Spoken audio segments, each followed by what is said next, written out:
If you're like most restaurant operators, you don't have time to audit utility bills, invoices from your paper goods supplier, or even credit card fees, even if you know they're probably too high. CRA's marketplace partner, Schooling Mitchell, does that work for you. They're the largest independent cost reduction firm in North America, and they specialize in finding savings in those overlooked expense categories. For CRA members, it's completely risk free, no upfront costs, minimal time commitment, and you only pay if savings are found. It might sound too good to be true, but trust me, it's not, and we have happy members to prove it. Learn more and get started at calrest.org and hit the Marketplace tab. Welcome back to Confidential Bulletin. I'm Leslie Teague. We have two experts with great best practices who will not only explain how critical it is to focus on and manage your digital presence, but how to do it. In our last episode of Confidential Bulletin, we talked about how diners discover restaurants and why being visible online is critical. But today is about the moment where revenue is actually won or lost. So, because once a diner finds your restaurant, they're asking a different question. They're asking, can I trust this place? And trust shows up in ratings, reviews, photos, and really how a business responds when things don't go perfectly. So, once again, I'm joined by Lisa Landsman from Google and Joel Seidenberg from Locl, a CRE marketplace partner. So, Joel, let's start with the obvious question of why do reviews carry so much weight in restaurant decisions? Yeah. Well, first off, it matters because Google cares, right? When Google ranks reviews really highly in their overall equation for visibility, right? But that's because they understand how people think and they do research and they make purchasing decisions, right? It's your Google listing is kind of the perfect conversion web page when you think about it. Probably gets a lot more traffic than your actual website, which is why we're full in this space and why we think it matters as much or more as most of the other things that you're doing. So, um, yeah, reviews, again, it's like the digital version of word of mouth. This came from just how humans have operated forever, right? How our brains are wired. It's everything from, risk avoidance, not having a bad experience, taking your family to a place that's not good, avoiding those things, and comparing one thing versus another. It's like listening to other people's experience. It's truth that exists out there. No one's paid to leave reviews. Some are good, some are bad. Sometimes there are negative people out there that leave a lot of negative reviews, but by and large, they're reliable, and that's why they're used. Got it. Okay. And Lisa, from Google's perspective, how much influence do reviews really have on diners' behavior?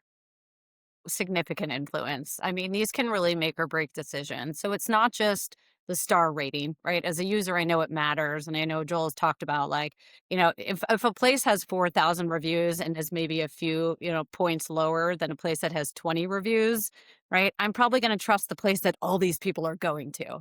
But there's also a lot of richness in the content of the reviews and the photos that go along with them. So here's a couple examples. Sometimes people will decide what they want to eat or not eat based on what others say they like and don't like. So, we've started to create some review summaries in a section at the top about what people are saying and in other places on Google. So diners don't have to comb through all of those reviews, but some people do. Like I love to read through reviews.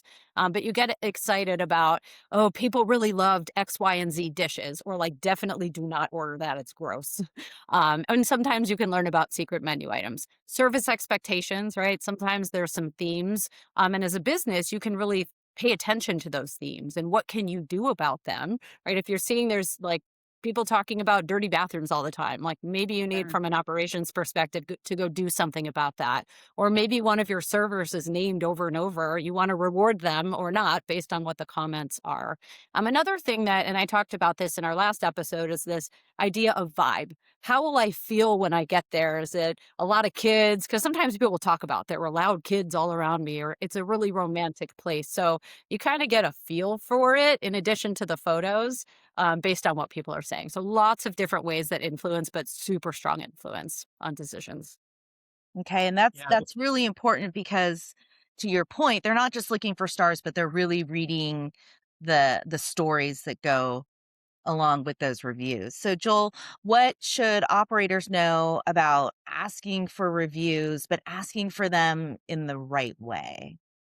Yeah, great question. So we get asked this a lot, right? Everyone knows that more reviews, the better.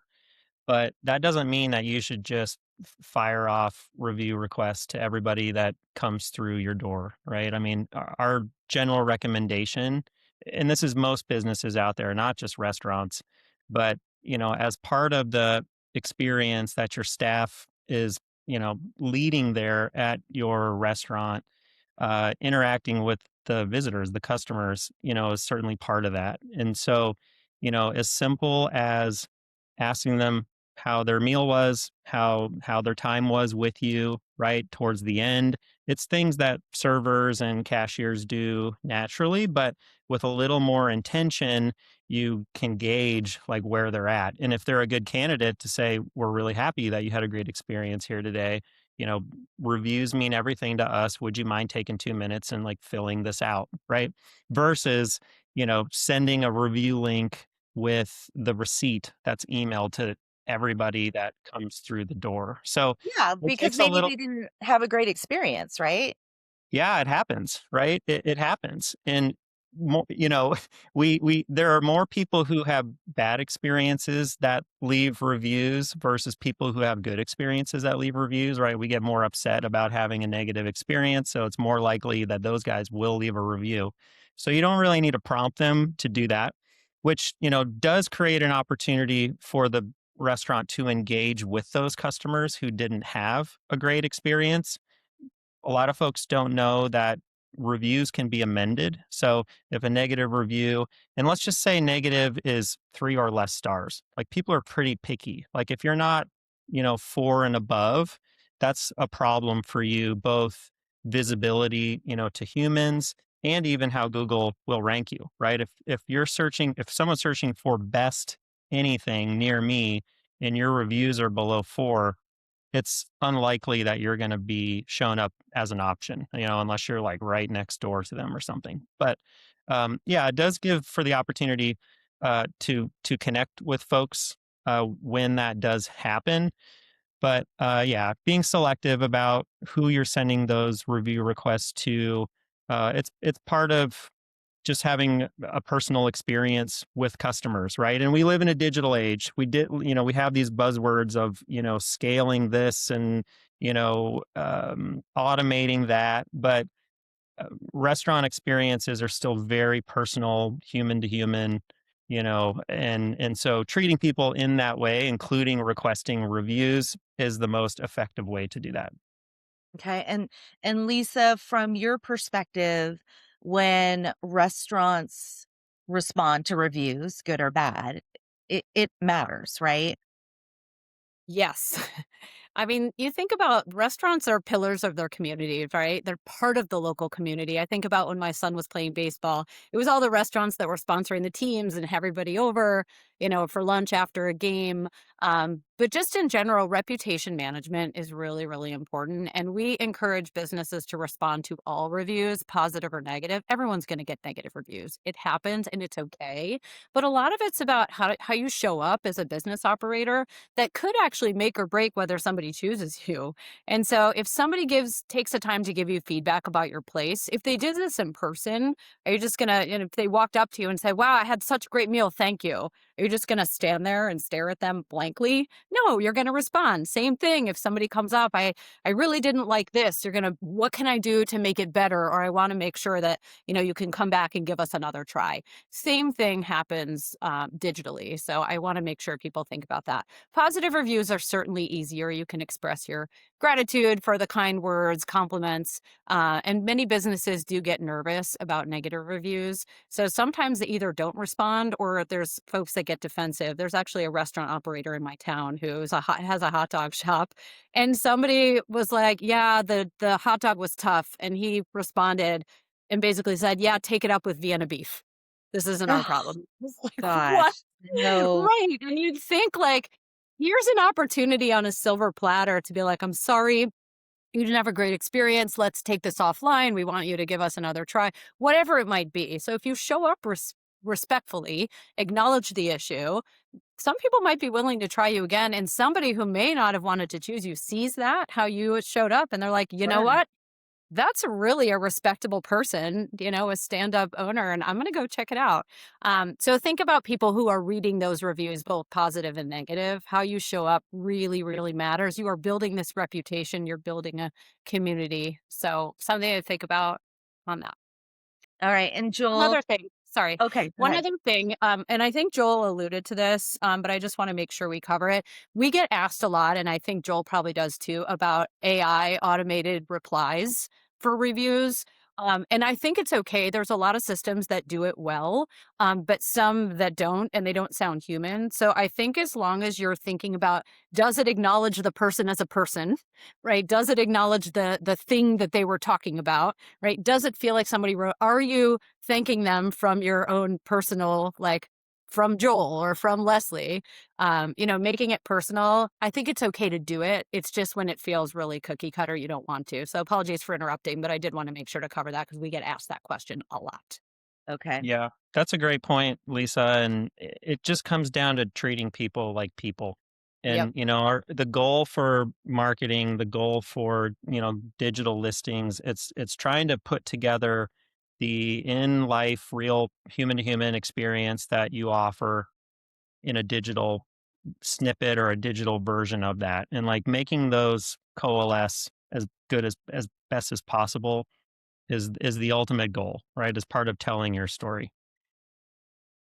And Joel, do you have any other thoughts on, mistakes that you are seeing, how, restaurants respond to a negative review?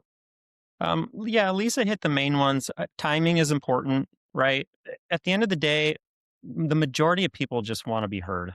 They're not looking for a discount. They're not looking to, you know, make you look bad. They just want to be heard because they had a bad experience. And so not not hesitating or not letting, replying promptly is important. You don't want that to fester. So I think that's also an important characteristic of when you do it. And the detail in which you reply. So, like Lisa was saying, we have our tool can automate review responses if you want them to. But one of the things that we were very prescriptive about how it does it is addressing the person directly and addressing their issue directly as well, right? So again, you want them to be heard, and that means specificity. If they have a specific issue that they're taking the time, say it's a constructive negative review, especially, right? Yeah. They're taking some time to be specific about what their issue was. So hearing that, listening to that, responding to that specifically lets them be heard. And like that's an effective response to an issue that they raised. Yeah, very true. Okay. And I mean, we know that the solid feedback that they get, they should take it seriously and do something about it, right? Make something better. Lisa, can you kind of connect those dots for us? Yeah, I think that's a really great point. So it's great insights about your food, your service, your staff, your general operations. And these insights, they're not just for the customers. These insights can be taken and implemented in different ways. So, for example, if you see themes, people are saying a specific dish is too salty or this sandwich is too messy, might be worth an investigation and tweaks to that dish. Same thing with service, right? If you're seeing themes on certain things happening with service, maybe there's an operational component that you could change. Listen, realistically, everybody has a bad night, right? Staff, cooks, janitorial staff, right? Bathroom can be too messy one night. But it's really about identifying the themes versus just like one issue at a time from an operational perspective that you can maybe think about how to improve. Okay. So, to look at this like in a full loop, the visibility gets you found, reviews get you chosen, and then engagement really keeps you competitive. Do I have that right? Yep. Yeah. All right. That's it. So And it's up to you as a restaurant the, to, the secret give sauce. them Yeah. the experience they're coming for. All right. So let's end this podcast with something practical. If a restaurant owner listening today wants to start improving immediately, what would you each tell them to do this week as well as over, let's say, a month's time? Lisa, we'll start with you. Yeah, definitely. So just making sure you're keeping your business profile up to date. We talked about the basic hygiene, right? Make sure all your stuff's accurate and correct, and then build upon it with richer content. So the photos and videos, right? How am I going to feel when I get there? The menu information, not just what you offer, but you can put dish specific photos next to every item, rich descriptions and pricing. That really helps people. Add a vegetarian flag to certain dishes. So if I've got a good friend that is a vegetarian. And when we're looking for places to go eat, if a restaurant has done that and I'm like, wow, they've got a good portion of the menu that's vegetarian, I'm going to go there. The other thing that's really important to keep in mind and a big priority for Google in 2026 is fresh and timely content, right? So looking at Google Posts, making sure you're linking your social links. So if you've got Instagram, Facebook, X, put those within your Google business profile. We're actually pulling in some of your content there. Google Posts are for like, hey, we've got these specials, a live band, deals, happy hour. Make sure that you're showcasing those. We're going to start putting those in more places. And so, yeah, I would say that's it. I work with a team of product managers and engineers who are absolutely committed to building tools to make it easier for partners like Joel and businesses like yours to manage the profile. So I do send a monthly newsletter. I'm putting a little plug in there. A lot of Google business profile best practices and new product launches. So happy to share the link out if that's useful. But yeah, that would be my Yeah, that's recommendation. great. All right. And Joel, what about you? Yeah, I think echoing what Lisa's saying. So, there's the foundational stuff, and then there's the going beyond that to further tell your story. So that's with content, fresh content. I also know that that's the tough part for most folks, right? So, one of the things that we've done, thousands of businesses on our platforms all over the country, like we've heard this a million times. It's a lot of the reason why their profiles become stagnant. Creating content is difficult. You got to think about it. You got to execute on it. Sometimes you need people to help you do it, and it just doesn't happen. So, one of the things that our tool will do, that Locl will do for you, is create a location specific weekly post. And so, and you can also connect your other social media profiles, right? So if you're creating it here, like you can create your own or have Locl create it automatically weekly for you. You can publish that out to your other social media channels. It's just a way of saving time. Like we understand that a lot is required, right, these days. It takes a lot of effort, and that time is not always there to do it. You want to do it well. Sometimes you opt to not do anything versus doing it well, right? So we have some things for you that can help you here. And it really is important because like posts, one, there's an image there, right? Like people see that.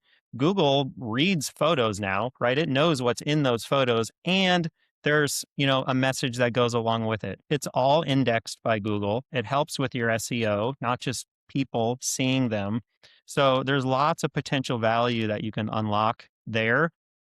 And there's stats on it. People are looking at posts more and more and more and more, right? So to continue telling your story, new dishes, changes here, events there, you can book a private room with us. There's lots of different things that you can share about your business that people won't know otherwise. And just highly encourage folks to do that. And if they have trouble doing it, right, contact us. We can help you to do that. Yeah, and I'll just plug that Locl is a CRA marketplace partner, and our members get a complimentary visibility score as well as discounts on services. So we thank you for that. And our members can visit calrest.org and hit the marketplace tab to learn more about that. And kind of, I guess, final message, wanted to look at the big picture. Most diners decide where they eat before they ever walk through a restaurant's front door. So if you want to grow, you've got to focus on showing up online, building trust, staying engaged with your online presence, and making sure that it's really buttoned up. And do want to also piggyback on what you mentioned, Lisa, about your newsletter, because you and your team have really great resources for small and medium-sized businesses. And you've got this great newsletter with content that CRA even sometimes repurposes for the industry, and it's loaded with really great practical information. So, would love to include maybe a link in the show notes to your newsletter, or we can discuss some other way to get that out to members. That would be But amazing. Thank you. okay, great, of course. And so I just, want to close by thanking you both, Lisa and Joel, for participating in our two-part Confidential Bulletin podcast, and thank everyone for listening. This has been an episode of Confidential Bulletin by the California Restaurant Association. Thank you. Thank you.